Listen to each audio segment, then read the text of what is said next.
This is Tony Chimmel, and I'd like to introduce the hosts of the Game Marks podcast, George Feis and Johnny Clash.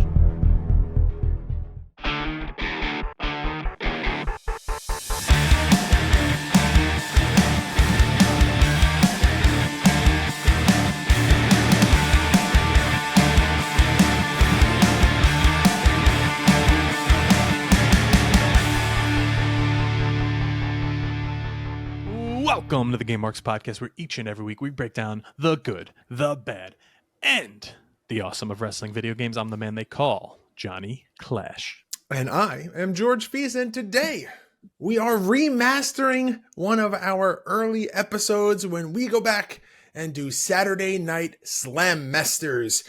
We played this originally on September 30th, 2019. Ooh, baby. Man. And in addition to that, we're also going to be discussing 2K Creative Suite issues, Fight Forever releases, and more. And please subscribe and leave a 5-star review for this podcast on Apple Podcasts and Spotify. Make sure you're following along all forms of social media at GameMarksPod. And don't forget, you can get this episode early and ad-free at patreon.com/GameMarksPod, along with the show notes, Discord access, live recordings, giveaways, and more. But let's open the show with some big news, John. Speaking of that Patreon, because May 1st, we are rebranding our Patreon, and you're getting a little bit more content because the Game Marks Podcast Patreon will be officially changing over to the Pod Exchange Patreon, and you will have content from Johnny and myself as the Game Marks Podcast. You will have content from Dylan Postel, aka Swoggle, from Going Postal, and you will also have content from Dylan Postal, aka Swoggle, and Captain Joe Shoes from the State of Affairs podcast. 3 podcasts, 1 Patreon, and a ton of content for you guys. That's right. Now, George, we didn't really talk about what's going to be offered, and since it is coming out this week, do you want to go through here, like what we're going to be doing here? Yeah, what everyone's going to be doing? I got this little fancy graphic up, which we're going to post all over. So actually, if you just heard that ad read, it will be changing to patreon.com/podexchange this week. So be on the lookout for that. But we will be offering in the first tier our weekly show notes, ad-free show, Discord access. That's not going to change. But now you're also getting the ad-free show for Going Postal and State of Affairs, Discord access to Dylan's, which features both. 2 new shows here. Cow Chicken Nugget, which is Landon Postel's joke show. He's just going to pop in. He's just going to tell you his one-liners, and that's it. It's going to be great. Everybody loves a good Landon Postel joke. And you're also going to get Landon Postel's Fig Fed updates, which is pretty cool. It kind of brings you back to the childhood. Oh, yeah. Absolutely. Now, tier 2, you're going to get Clash at the Feast Evolution, which is me versus George in a best of 7. The winner is going to pick next month's game. And you're getting Dylan's Discord watch along, where he's going to watch wrestling, movies with Dylan, some guests. Dylan has promised to break a lot of the rules that he had set for himself. Dylan said that he's not someone who likes to go back and watch his matches, with the exception of WLC. But he's breaking all those rules. He's going to watch his own matches, some matches of his friends, some friends of the show. Hell, him and Clash have wrestled a couple of times. Maybe he'll try to remember those matches, because we know that he does not. There was at least 3. I could pull them all up. Oh, yeah. We got to do that. And there'll be some other stuff, too. Maybe me and Shoes will be in there every now and then as well. But tier 3, John, what we got in tier 3? Tier 3, we will have OMG, One More Game, where we play through non-wrestling games. That's going to be once a month. Postal Takeover. This is a fun one, where Dylan and Landon go head-to-head. Same thing. Winner is going to pick the next game. Patreon's going to vote on the match stipulations. So each month you're getting father versus son, Postal versus Postal. And you're getting live mini episodes. Now, these are only 15, 20-minute episodes, kind of a continuation of State of Affairs, where Shoes and Dylan host little mini side chats, little live chat topics. Like, the live chat's going to pick what they talk about. Yep. So those are your 3 tiers, and oh man, there's going to be giveaways, bonus Q&As. We're cooking up some more, what should I say? I guess partnerships, sponsorships. There's already been some DMs happen from Dylan, and there's some cool stuff happening. We've got big plans for the 3 of us here. It's got big plans. It's it's one thing to be doing this with Clash, and it's fun, and I love it, and it's why we've been doing it for this long. But to now bring in some new friends into the fold here, and to be doing it all under one roof, it's cool, super super cool, and awesome. Very very excited to be doing this. If you think the collaborations that the three of us, the four of us, we've never done something with all four of us. So if you think the stuff that we've done with Swoggle separately and the stuff that we've done with Shoes have been fun, wait till there's weird combinations and all four of us are doing stuff and reviewing a video game or watching a movie or watching Clash and Swoggle wrestle. I think my favorite part is the bottom tier is still going to be $4.99 like it is now. You're still getting the same thing from us that you get now, but you're also getting Dylan's stuff. And then tier 2, if you so choose, you're getting even more. Tier 3, even more. So it's going to be pretty cool. And I'm very excited for it. But George, let's follow up. Let's talk about last week's game, Championship Wrestling. Ooh. Yeah, ooh, it's the right word. Surprisingly, one of our listeners in our chat, the Bagel Boy, said that this is one of his earliest memories of playing a wrestling game, which shocked me a little bit because he's about... I give him crap. I tell him he's a 12-year-old, but he is about like my age. So that's, I don't know. It's interesting because I never knew about this game. But the first game he actually played was WrestleMania on the NES, which came out, I think, a year or two before or after. But I think he summed it up perfectly saying it wasn't a good game, but because it was wrestling and it was very scarce back then, that he enjoyed playing it, which was pretty cool. If it's the only wrestling game you know, it's the best wrestling game available. Exactly. Unless it's our next topic here. AEW Fight Forever. You're getting 2 new characters, wrestlers, pretty soon, I guess. I don't know. I guess these came out. These kind of slipped right by me. I had no idea these were even happening. Samoa Joe, destruction, devastation, chaos. Are you prepared for war? Season 4 is almost upon us, and you could step into the ring with, I guess, previous AEW World Champion Samoa Joe on May 8th with the World War Joe DLC. I will say this. Joe looks pretty cool in the game. They're showing some Stadium Stampede shots. Maybe they're going to give that a little buff, little revamp. Who knows? I wonder if that means that it'll just be like an area that you can, like the same way that you can do the matches on the beach. Make it the backstage area, you know? Just while you're wrestling, just be able to take that. That works.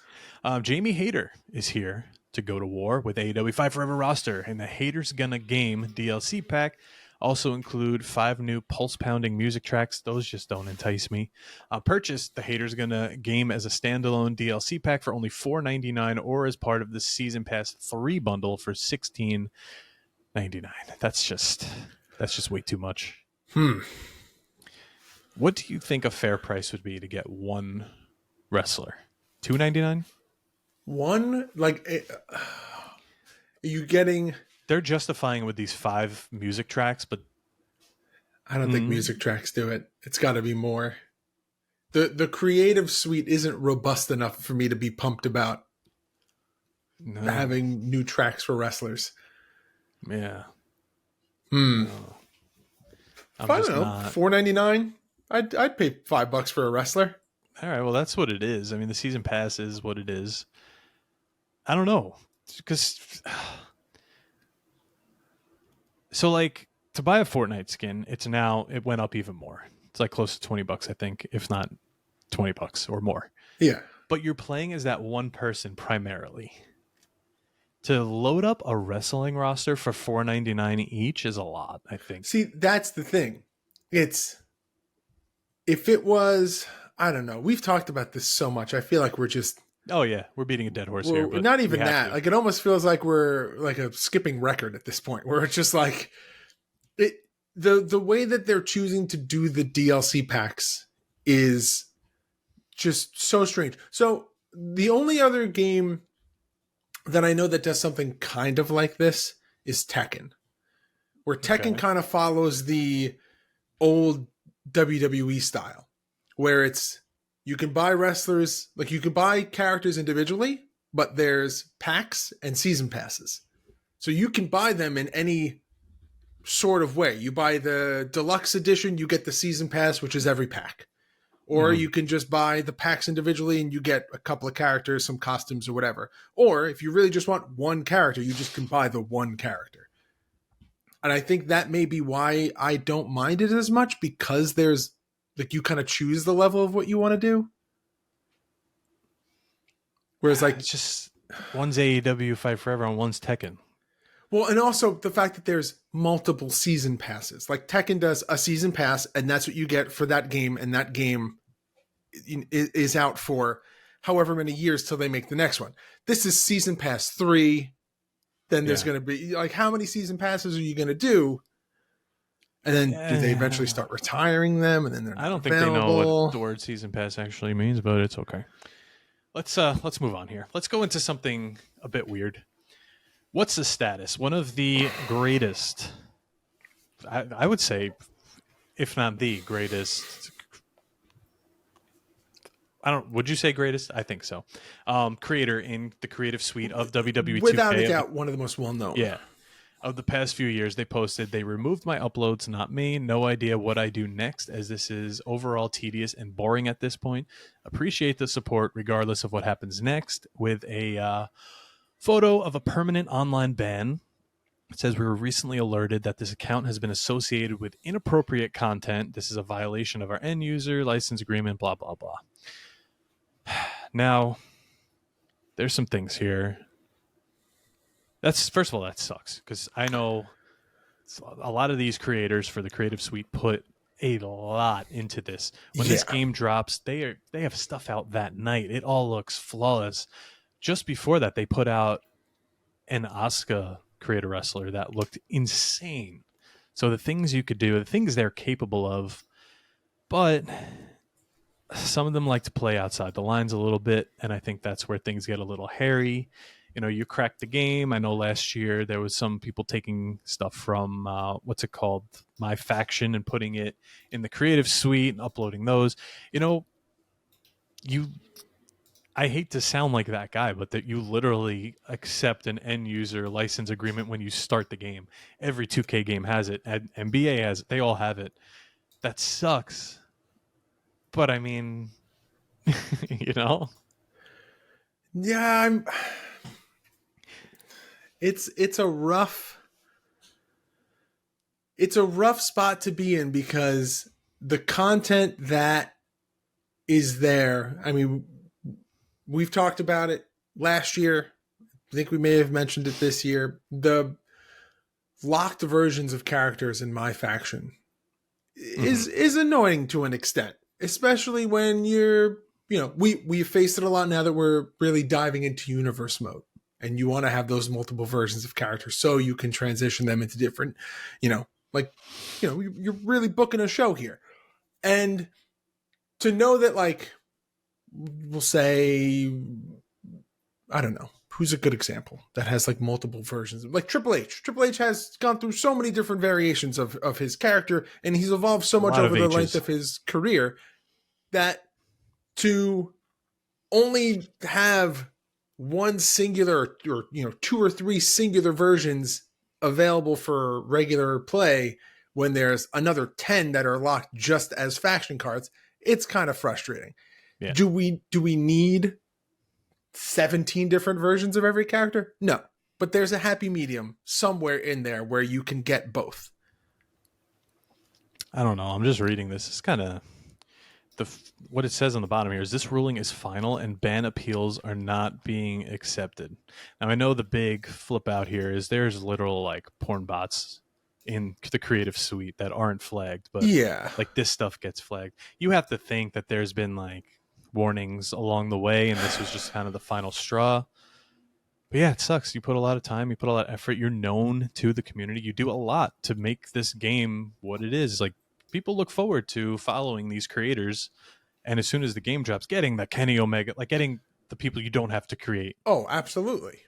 It's like the first thing I do usually is I log in and I go, okay, most downloaded. Who's up there? Yeah, I don't know. Especially us. Now we're doing GMP 24 every week on YouTube. We're using a lot of those, so it sucks, but I guess it is what it is. But now Tecker here had a question as a soft lock, but I decided to put it here. We still have a soft lock later. But he said, in light of status being permabanned from 2K, do you consider real-life depictions of wrestlers in Creative Suite copyright infringement? See, that's tough because, like, I made Sal Vulcano from Impractical Jokers. I put his picture as the picture. Now his picture's in the game, but I put it there. So that shouldn't actually be allowed, but it is. Well, see, here's the thing. Anytime that you upload something, you have to agree that you own the content that you upload. I own Sal. He lives rent-free right here. No, but that's how 2K gets by it. Is just like, technically, when you upload something to the 2K servers to import it into the game, you hit I agree that you are not uploading something that you don't own. Right. And I think the thing is, they are so well known. I'm not. So they got hit for it. Yeah. It's kind of copyright infringement. I don't think creating them in the game is copyright infringement because everyone has that. Everyone does it. It's not really you. It's a digital version of you. I'm sure some people love it. I'm like,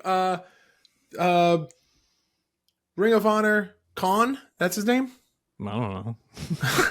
I don't watch Ring of Honor. I'm an adult. Or AEW Ring of Honor Khan, I think is his name, was on Twitter and someone tagged him and said, I made you in 2K24. And his response was, it's great. I love it.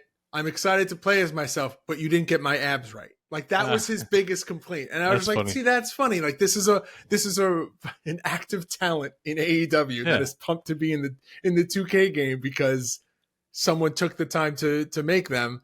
But his big complaint was a sick SDL today that someone made that was like flawless. That honestly doesn't even look like it's in a 2K game. I thought it was like a picture.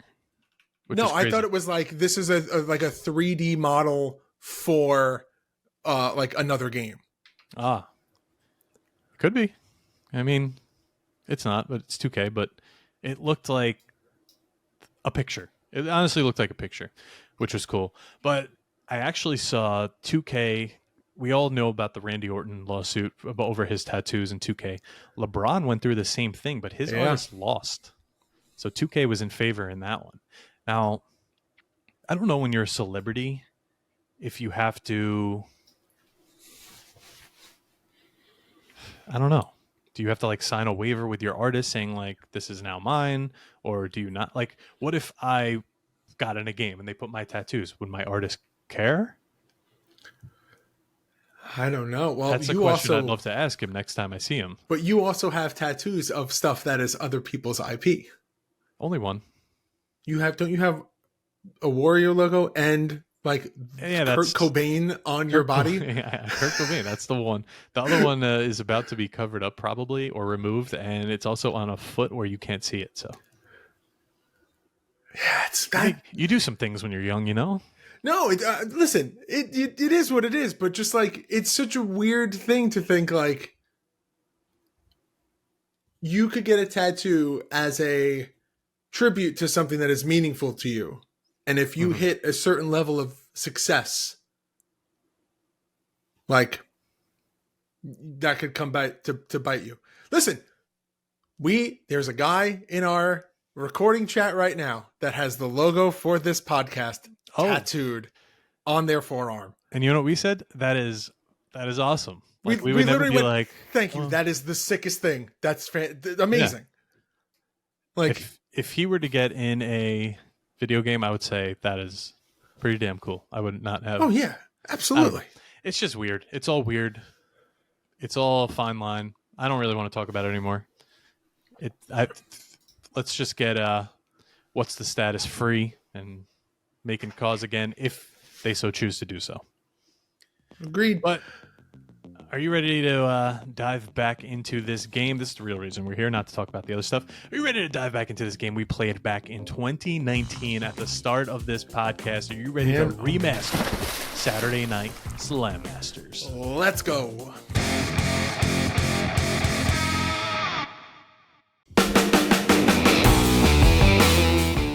Looking to add the newest wrestling figures to your lineup? There's no better spot to pick up your next figure than the Wrestling Collector Shop. Started by collectors for collectors around the globe, Wrestling Collector Shop has been serving the fans the latest and greatest in wrestling action figures since 2002.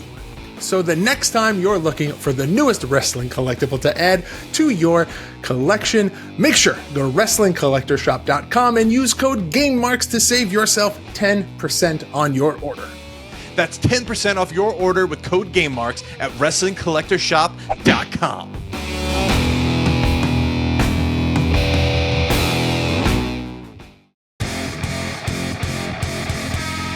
All right, the deep dive is brought to you by our friends over at Wrestling Collector Shop. Make sure to use code GameMarks to save yourself 10% on your order over at WrestlingCollectorShop.com.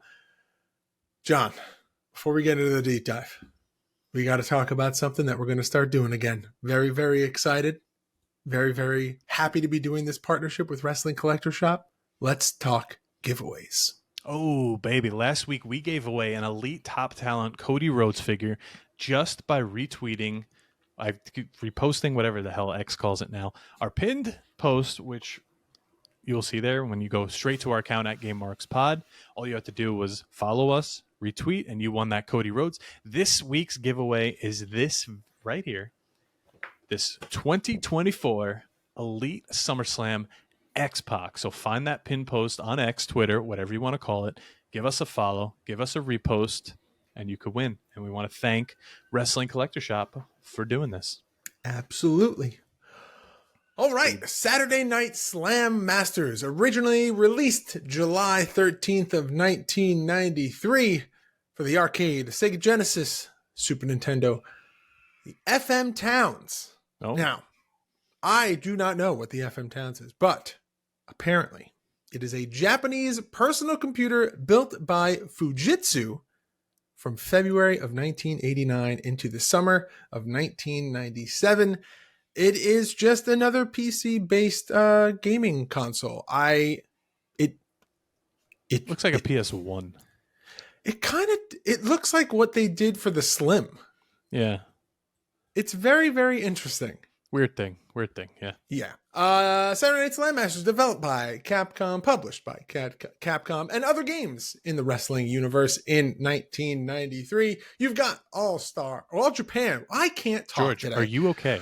Ooh. In 1993, you have All Japan Pro Wrestling for the Super Nintendo, All Japan Pro Wrestling - World's Strongest Tag Team for the Super Nintendo, New Japan Pro Wrestling Fantastic Story in Tokyo Dome. Guess where? The Super Nintendo. WWF Royal Rumble for the Super Nintendo, the Mega Drive, and the Genesis. WWF Rage in the Cage for Sega CD. King of the Ring for NES and the Game Boy. Onita Atsushi FMW for the Super Famicom. Super Fire Pro Wrestling 3 Final Bout also for the Super Famicom. You good? Ooh. Yeah, I'm all right. Got a breath? Yeah, just... It's a long day. I know. A lot of pods. Saturday Night Slam Masters, also known in Japan as Muscle Bomber, the Body Explosion. So if you ever wonder what it's like to play a game with George in the same room, same title, that's what it is. Just a body explosion. Wow. Now, that's the Johnny Clash autobiography, The Body Explosion. Now, of course, it's a Capcom game. We know what they look like. We know what they feel like. We know what they taste like. They are Capcom games, and very similar to Street Fighter. They took a dip into the wrestling world, where I saw Onita on this list, the FMW game. Yep. Also a wrestling adjacent game, a little more sumo wrestling-y. Yeah, but with a ton of weird characters. I am on the fence about that game to this day. I don't know if it's the best worst game or the worst best game. Right. See, that one's kind of out there. I would almost put it wrestling adjacent, even though it is based on wrestling. Where Saturday Night Slam Masters, you're in a wrestling ring. There's entrances, there's pyros, there's luchadors, there's big wrestlers that look like Vader and Hogan and whatever. It is based on a wrestling game, and it's pretty cool that Capcom kind of made that happen. And it's still one of those games today that people look on as like, wow, that was a really cool game that we got, and we're glad we got it. And part 2 came, and I don't know if that one gets as much love, but we played 2 on the podcast. We did, and I almost didn't remember until I had to go look back on our YouTube and check it out. But tell us why we even discovered this game. So when we first started doing this podcast, I talked to a buddy of mine, and said, I'm doing a wrestling video game podcast. And the first thing he said was, if you guys don't cover Saturday Night Slam Masters, I will never listen to the show. And a couple of weeks in, I said, hey, guess what game we're doing? He said, so cool. I hope he listened twice now. But I mean, a stellar recommendation. We on record in the first episode, first time we played it, hopefully, probably, most likely now in this one, we're still going to love it just as much. But yeah, it's just such a different take on a wrestling game. I mean, John talked before about how it is a Capcom game and it controls like a Capcom game, but with wrestling elements. It's those very quintessential Capcom style graphics along with the controls and arenas of wrestling, and it matches up in such a way that is just, it works for the era of 93 and then translates so well into the modern age going back, because it's a simple control scheme. It's 3 buttons. It's so easy. It's punches and jumps. That's really Punch, jump, pin, proximity, grapples, double tap the direction to run. And it's got a lot of fun game modes too, which, I mean, how do you not? It's got classic arcade fighter. It's got versus mode. It's got a deathmatch mode. It has team battle. It's awesome. And we're going to talk about the differences between the SNES and the Genesis in a second, because that's the team battle and the deathmatch. But I don't know, it just works. And on paper, if you told me that there was a Street Fighter style wrestling game, I would just say that just sounds like Street Fighter. But there's something about this that combines it in such a way. And I think it's that grapple mechanic. It's the ropes. Hit the ropes, pinning maneuver, or the pinning sequence, which is, it's not just it kind of lays the set for WrestleMania, the arcade game. That's exactly what I was going to say. It's very similar, but I guess you could say that about a lot of arcade games, and we've played a lot of arcade games too, but this one by far just plays like one of the best. But graphically, visually, the sounds, everything from the menu, it's familiar because it's Capcom, but at the same time, it's just really good. Everything about it's really good. Let's kind of break down the actual gameplay here and what you're seeing when you get going. You load into like a beautiful screen that has like a world title on it, tells you what to do, where to pick. It has the legendary Capcom, the map that you go through when you're going through your continuous circuits. George said before, there's grab, there's attack, there's jump, there's 3 buttons. But then there's also 2 special attacks per wrestler, a non-grapple technique, and a finisher. Now, finishers aren't that easy because these games are so quick. They're not hard to hit. It's just like the game's kind of over before you're going to do them. It's always got a lot going on. It's almost too fast We've said this about many games before. Me and you playing, like you playing with a player 2, we're going to just go at it. It's going to be fast. We're going to beat the crap out of each other. Maybe playing with like a computer, that's where it would come in. And I think this captures the essence of 90s gaming, because there's different, depending on what button you hit to select your character, you get different color schemes for your characters. But can't talk about the characters if you don't know who they are. Johnny, you ready to go through this roster? I'm ready. You want me to take this one? Honestly, yeah. Some of these names are kind of fun, and I really want to hear you go through them. All right, we got Biff Slamovich, not related to Masha, who is the Russian protagonist. We got Gunlock, who's a relative of, how do you say that, George? Guile? Yeah, Guile. From Street Fighter 2. The Great Oni, who's a Japanese wrestler with a kabuki theme, the rival of El Stingray. Titanic Tim, who's a huge English wrestler, was once the tag team partner of Birdie from Street Fighter. El Stingray, who's a Mexican high-flying luchador. Mike Macho Hager, who is the main character from Final Fight, which is another Capcom game, and the former mayor of Metro City. Alexander the Greater, get it? He's the Australian bruiser. You got King Rastaman, who's a wild, feral-like man who acts like a savage beast in combat, accompanied by a monkey named Freak, who is his manager. And if you play as him and you win, Freak actually gets in the ring after the match and bounces around. He's a little monkey. Yep. Jumbo Flapjack, who's a large sadistic wrestler who makes his opponents bleed. Scorpion's right-handed man and the sub-boss of the game. And then you have Scorpion, who's the final boss and main antagonist, who's the masked wrestler whose identity is a mystery, and he's the leader of the BWA, the Blood Wrestling Alliance.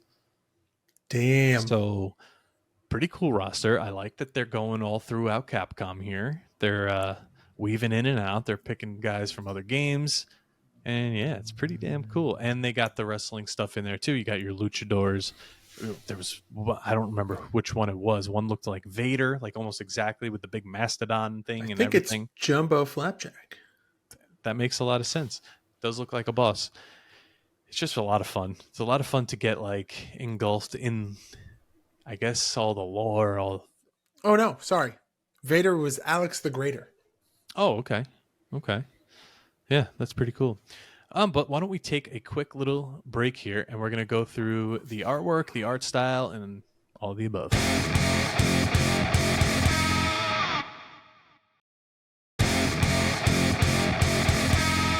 All right. One of our favorite covers. I miss these illustrated covers. I could still picture the day you sent it to me, said, hey, is this good for the artwork this week? And I was like, this is cool. We're rolling, baby. We're rolling. First few weeks, this was week 4, I think, of the podcast. Yeah, week 4. Because I think in the original notes, we were talking about the Statlander episode. Yep. That's crazy. Okay, so your Mega Drive cover, you have just the Slam Masters logo, and then you got the Luchador, who is Stinger, I believe, right?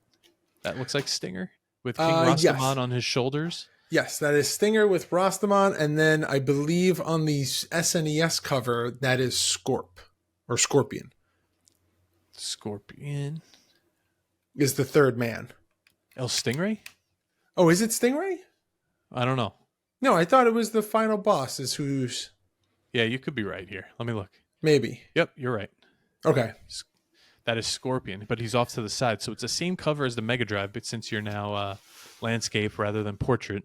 They'd used generative fill in Photoshop, and they added in another character to fill in the space. Yeah, but I do like the SNES cover a little better. Gives you a little more depth. John, I'm noticing an error that I made on our original artwork. Oh, do tell. So their logo has Saturday Night Slam Masters, and the art text that is Slam Masters is on a blue background, and ours is on a yellow background. Scandalous. Oh, no, not scandalous. that. Don't worry, I'll fix it for this remastered artwork. But I just noticed, I'm like, how come this isn't the logo I remember? It's because mine's wrong. A rare miss. A rare miss by George. Wow. Unchecked by both of us, John. Quality control in the third week of the podcast. He's throwing it at me now. Well, let's talk about the back covers. All right, so the Mega Drive cover and the SNES cover are a little similar, but I would say the Mega Drive is way more boring than the SNES. The SNES got the black background, says get ready to bust some heads. It's got the little blurb here about the games, featuring 10 unique wrestlers with their own special attacks, like Hager spinning pile driver and Rasta's dreadlock drop. 1 or 2 players simultaneous action, 4-player action with a multiplayer adapter sold separately. 24 megs of hard hitting action. Now, I think it's pretty cool. Here's my question. Obviously, no contest. 100% agree with you. The SNES back cover, far superior to the Mega Drive. What front cover do you like better? Oh, I think I said before I like the SNES also because I like having Scorpion in there. I didn't know if you were saying that you liked it because of the extra space, or you just like how it framed better. I feel like the Mega Drive cover reads more like a wrestling game. Like it is like in your face, like this is a wrestling game. Yeah, I agree. The other one could be misconstrued as like a superhero game, I guess, a little bit. I don't know. I mean, both are great. But yeah. I just figured to to get opinions you gotta on stir both. the pot a little. I know. Yeah. I want to know your opinions on things, John. The back cover also has screenshots, and they are different for both consoles, which is pretty cool. So you're actually getting actual footage of the console you're playing on. But let's dive into this art style. You get that beautiful logo when you load up with the insert coin. Of course, you're going to get the insert coin. It's a damn arcade game. Then you're going to get the player select screen where it's got the CWA World Championship in the background. Guess what that C stands for? Probably Capcom. And you pick your wrestler on the bottom. There's the little... What? I never would have guessed. Yeah, the little character select, and then you could pick your match type. It's... Hey, you know what? It's a nice screen. They got that nice seal there with the CWA on it, with the little blurbs. Each wrestler has a little blurb before the match. Like Stinger says, "Let's make this fast. I have a date with your sister." Where Titan says, "You cannot sink the Titanic." Well, actually, joke's on you, buddy. You actually can. Oh boy! But one thing, I'm looking here at a screenshot of an actual match. Well, the sizes are off from the wrestlers a little bit. You know, they're a little larger than life, some of them. The luchadors are smaller. It's fine. One thing that caught my eye was in a lot of these games, they go with the Japanese-style turnbuckle pads, which are just, you know, the big... What? You're going to say, oh, what's behind the turnbuckle? No. Just... You're having a day, huh? No, I'm now looking at the screenshot where you can see the apron. Oh, and it says professional. Very clearly says Capcom professional. Yeah. It does. Yeah. Anyway, Ooh. They're not the long turnbuckle pads. They're actual like WWE style turnbuckle pads, which I found interesting for a Capcom game. So I got to say, George, Ring looks good. Not only does the ring look good, the outside mats look like actual mats. They don't look like those weird ones that are used in a lot of like the All Japan games. The barricades look great. The crowd looks phenomenal. It even has the depth of the lighting going all the way to the back. There's some foam fingers. There's like the little alcove where you go to buy like concessions and snacks. They did a good job painting like a very traditional arena. The guardrails look great. The crowd, even the backs of the heads of the crowd and the bottom of the screen look great. Like, it's just, there's so much little attention to detail that it goes, like you said, foam fingers, the exit to the concession stand, I'll say this, you almost can see the threads on the turnbuckle. Yeah, you can. Like, there's such a insane amount of detail for, what is this? This is 93, so 93. It's 24. The back cover says 24 megs of hard-hitting action, but like, these graphics are so detailed. Like, there's ripples in the apron. Now, I'm looking at Royal Rumble, which came out the same year, and it's also a very nice-looking game. We've always said those games look really good. I think Slam Masters is night and day, like, above it. Yeah, well, Slam Masters is originally an arcade game. Royal Rumble's not. Yeah, I guess. So this has to be ported down. Oh, yeah, so that's what I'm saying. It's a port of a full arcade release, which is... already always, levels above. Am I seeing Chun-Li in the crowd? Are you? Where? Where's Cypher PK? In the screenshot of Titan versus Stinger. Okay, where do you see Chun-Li? On the left of the screen. I think you do. The fourth person in. Is that a cameo by Chun-Li? You see the leg, you see the blue. Good. Damn. Cypher PK is going nuts right now. He's like got a little... Can't read Professional Wrestling Association, but found that Easter egg. In the crowd. Oh my God.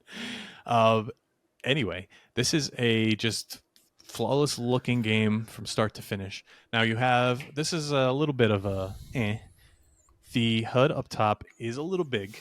Does get a little bit in the way. It has your score. It has player 1, player 2, a little picture of who you are, and your health bar. That's really all. I don't think those pictures need to be that big. They don't need to be that big. You kind of know who you are when you pick and your entrance happens and all that. They could be a little smaller. Maybe even just the name isn't necessary. I would say the name with a little 1p, 2p next to it. 1p, 2p next to it. That's what he says when he goes into the urinal at Anyway. We are off the rails this episode. It is late, guys. But did you know?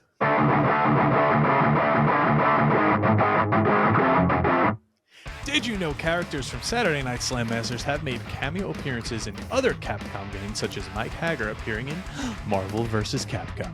Did you know Saturday Night Slam Masters has a dedicated speedrunning community with players attempting to complete the game as quickly as possible using various strategies and glitches? Hey, Sporky, time to try it. Did you know on eBay, Saturday Night Slam Masters goes from $23 for the SNES cartridge only, $80 with no manual, and $75 complete for the Sega. Man, oh man. Not cheap, that Slam Masters. Not cheap. Now, here's the thing. I know in the notes you have the ratings, and then you have another section, which is not normally a section that we talk about. But I feel like we should talk about that other section first, because I really want to talk about this poster. Okay. This is a Game Pro from issue 65, December of 94. So I always feel like when you see ads for wrestling games or wrestling adjacent games, they're always so overdone. And this very much takes me back to some of the other ads that we talked about for wrestling games in the past, where the ad is very simple. It is just a white background. It says head crushing, bone snapping, spine popping fun. You've got 3 screenshots and the cover of the game. And this is strictly for the Genesis version. And it's just, there's something so fun about it. It's so cool. I mean, there's something about like just a simple ad. Like I remember the In Your House ad in one of the magazines was like this also. And you scroll past, you're seeing all this like graphics of stuff everywhere. And these are like, oh, a little breath of fresh air, like a little nice, clean promo. So pretty cool. But let's take a breath. Take a breath. Sit back, relax. I think Time we both for some need R&R, some ratings and reviews. Running late here. Game Informer gives this a 7 out of 10 for the Super Nintendo. Next Generation rates the Genesis a 2 out of 5 stars. Nintendo Power for the SNES gets a 3.475. Not a 3.5. We got the 475 out of 5. Video Games and Computer Entertainment gives us an 8 out of 10 for the SNES, and Sega 16 gives us a 7 out of 10 on the Genesis, and it was a runner-up for Best Arcade to Home Translation for video games publication. Now, in Japan, Game Machine listed Saturday Night Slam Masters on their September 1st, 1993 issue as being the 6th most successful table arcade unit of the month. Huh. It's very successful here, this here Capcom wrestling game. I'm trying to bring up the sequel's name because I could not. I know it's Slam Masters 2, but I could not remember what it's called. It's called The Ring of Destruction, Slam Masters 2. I don't remember playing it at all. We did play it. I know we did. I definitely remembered. That is a thing. That's a thing that happened. And we both played it forever. Look at that. I mean, Slam Masters, man. Yeah. This is up there for me. You know what you love. You know what you love. And, but all right. And we talked a lot about how over the course of the podcast we've heard of games that we've never played of, or that we heard of games that we never played, and those games ended up being things that we loved. This game comes to mind. Kaneko Man comes to mind. I think this was the first that I was like, wow, we really got like an idea of what like the potential of this podcast could be. Like, oh yeah, we're gonna play a lot of things that we haven't played yet. So good. But I think we kind of already did this already 4 or 5 years ago. But it's time to rate the game. The game!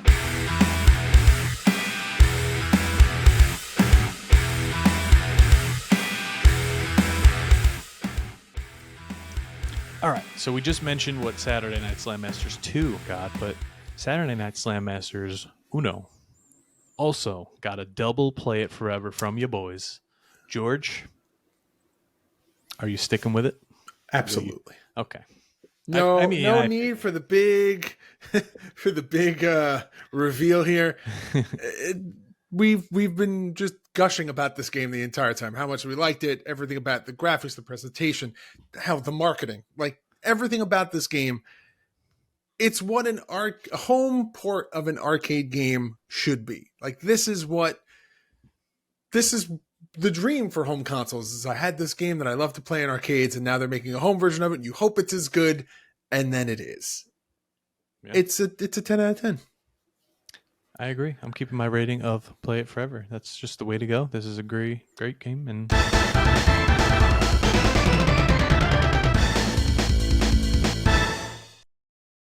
if you have not played it, you were able to get it at this point almost anywhere, which we didn't even talk about. I wanted to talk about this earlier. The new Delta app on the iPhone.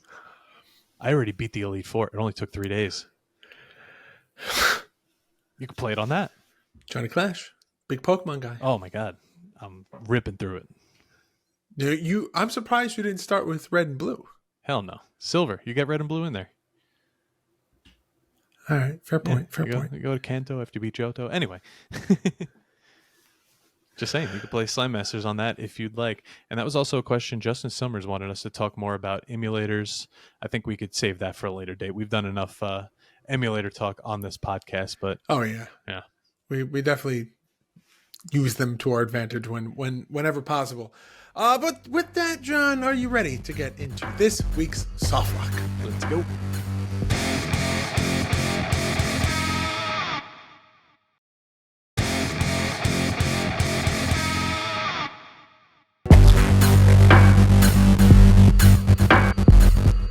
All right, the Soft Lock brought to you by Dubby. Make sure to use code GameMarksPod over at Dubby.gg to save yourself 10% on Jitterless Energy. John, hold up that lovely Dubby cup you got there. Oh, I actually need a sip. There you go. Fantastic. All right, the Soft Lock is a segment on this podcast where one of our mega marks from Patreon asks us a question, gives us a topic to debate. It's a question of the week with a fancy name. This week, it comes from the Elder Spork, the speed running master himself. And his question is, it's spring cleaning. What are the 3 games sitting in your to-play pile that you need to clean out and just play already? Let me open up Steam and the Xbox app. All right. What do you got? First one I got is Halo. Original? Just the whole Master Chief Collection. Just stop that so much. Yeah. I'm instantly going with Jedi Fallen Order, especially because the sequel is coming to the Game Pass, and I would really like to play it. Yeah, it comes to Game Pass in 2 days, right? Yeah. As of recording. Yeah. So if you're listening to this live on Monday, it is available on the Game Pass currently. I'm going to download it anyway, just to have it. I also never completed my playthroughs of GTA 4. I got pretty far. I was streaming. I was uploading them. And I wanted Soup's calling you out in the chat. Call me out for The Last of Us 2. Listen, when I get to it, I get to it. I already know the ending. I've already watched it through. And when I get to it, I get to it. PS4, it doesn't really turn on much. When it comes out on Steam, I will 100% deep dive into it. Another game I've started and stopped a lot is Star Wars Squadrons. I like it in theory, but there's just something about it. Like I have started to play that game 3 or 4 times, and every time I get to the same point, and then I stop, and then I'm like, you know what? I kind of want to play it. I'm going to go back into it. I'm going to start. I start playing it from the beginning. I get to the same point, and I stop playing. Yeah. Also, Marvel's Midnight Suns is on my collection. Oh, yeah. You talked about that months ago. I only play not much. Would love to get back into that. You know, it's a lot of reading when you start. It's a lot of do this. The tutorial's pretty long. I just wanted to go. I just wanted to dive into it. So, but once you get there, though, that's a pretty fun game. I've been streaming some Marvel Snap. That's fun. Doing some daytime stuff, so check it out. Twitch.tv/Johnny Clash with 2 H's. Building Clash. Some ridiculous things in Fortnite Lego. Oh yeah, my hockey arena is almost done.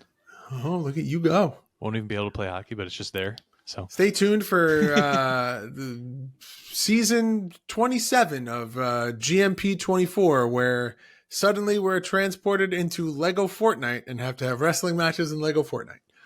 I got the ring. All right. Yeah, that's it. Well, let us know on all forms of social media at Game Marks Pod. What is on your to play list, and what do you plan on jumping into soon? Maybe, hopefully. John, tell the fine people at home we were playing next week, because you messaged me about it today. Oh dear, you God. said it's a doozy. Like we always say when there's a doozy coming up, guys, we're on the road to play every single wrestling game and offer up our rating. We're on the home stretch. We're really not, but we have to play some of them. And this one is a Java game from a few years ago. And it is Hulkamania Wrestling. It's as good as it sounds. I will say this. It is the better of the Hulk Hogan wrestling games. Do we know someone who has a 360? Do we? Does Phil Cardigan have a 360? I feel like Phil Cardigan has a 360. Maybe. We could ask why. Because isn't there the Motion, the Kinect Hulk Hogan game? We already played that, George. No, I thought there was another one that we didn't play. We already played that, George. No, I thought there was another one. I thought there's two. Hulk Hogan's main event? We played that. Why did I think on the show? No, I know we did that. I thought that there was another Hulk Hogan game that we had to play. Sure hope not. Because I was going to say, sure we are really chopping down all the Hulkamania games here, but I thought that there was one more. This might be the last Hulk Hogan branded game. Yeah, I mean, he kind of just takes over the TNA games after this, especially the mobile ones. So, got to be big on the cover, though. Yeah, but this one's a doozy. It's only 8 wrestlers, and only Hulk Hogan's in it. You don't know who the other wrestlers are, so should be fun. All right. Well, one guy, I got to show you. I got to show you the roster after. It's very funny. Okay. Well, guys, that's going to do it for this episode. Make sure to go and check us out on YouTube, youtube.com/GameMarksPodcast. That is where our weekly playthrough videos, GMP24, and a whole lot more is living. GameMarksPod.com/shop for all of our exclusive merchandise. ProWrestlingTees.com/GameMarksPod for all of our shirts. Patreon.com/GameMarksPod, which will soon be changing over to Patreon.com/PodExchange. This week. You'll be able to get our show notes and access to all the other content that you heard us talk about at the beginning of the show at GameMarksPod on all forms of social media. And please make sure to like, comment, subscribe, ring that notification bell, and leave us a review and a rating on Apple Podcasts, Spotify, wherever you choose to listen to your podcast. And if you have a product or service that you'd like to advertise on this podcast, please reach out to us at GameMarksPod@gmail.com. Johnny Clash, whenever you are ready, sir. Game over. Marks. Game Marks Podcast, put them on the radar. Playing rare games, Sega Saturn, no Game Shark. Johnny and George work hard and they play hard. Future endeavor games and put them in the graveyard. From the deep dive to the clash at the feast. How can I get more? That's question of the week. Follow on Twitch, there's nothing that they won't play. Game Marks Podcast every single Monday.